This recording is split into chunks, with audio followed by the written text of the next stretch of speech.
Sedím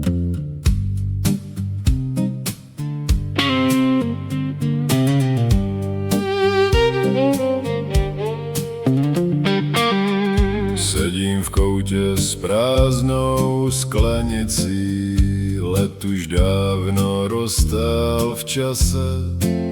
Na jazyku mám věty bez adresy, každá z nich se bojí vyjít na ulici. Měl jsem je říct, když noc byla blíž, když světlo ještě dávalo mi šanci. Teď mi jen vibrují v krku jak hřích, co se schoval za to slušný mlčení. Tohle je blues o spolikaných slovech, co pálí víc než levnej rum. O větách, co chtěli znít, ale zůstali viset někde v čase.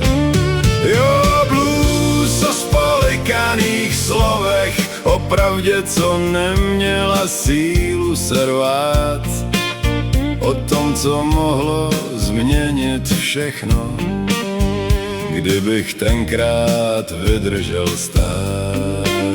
Byly tam radosti čistý jak tón, co se ladí jen jednou za život, ale já je zamkl do ticha a zdí, aby náhodou nebyly moc vidět.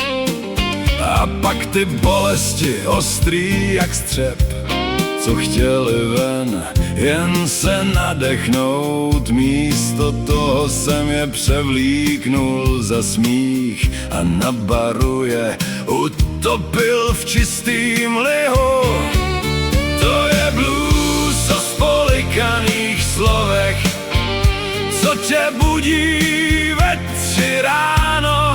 Miluju tě, co znělo tak blízko, ale zůstalo vyset někde daleko od nás. Jo, blues o spolikaných slovech, o strachu být nahej a pravej. Blues o tom, jak ticho umí řvát, když mu dáš prostor a čas. Víš, některý slova neumřou, jen čekaj. Seděj ti na rameni jak starý muzikant a šeptaj, ještě není pozdě. Teď píšu prsty po klapkách dnů, každý akord má hořkou pachuť. Učím se říkat věci bez záruk, i když se mi hlas občas zlomí jak sirka. Protože mlčení má dlouhej stín a pravda hrozně krátkej dech. Ale lepší je spálit se jednou, než celý život nosit popel na zádech. Tak je to blues o spolikaných slovech, ale dneska už vím, co s tím. Nechám slova téct, ať bolí nebo hřejou, ať mají šanci být a žít se mnou. Jo, blues o spolikaných slovech, co mě pálí v krku dnes naposled.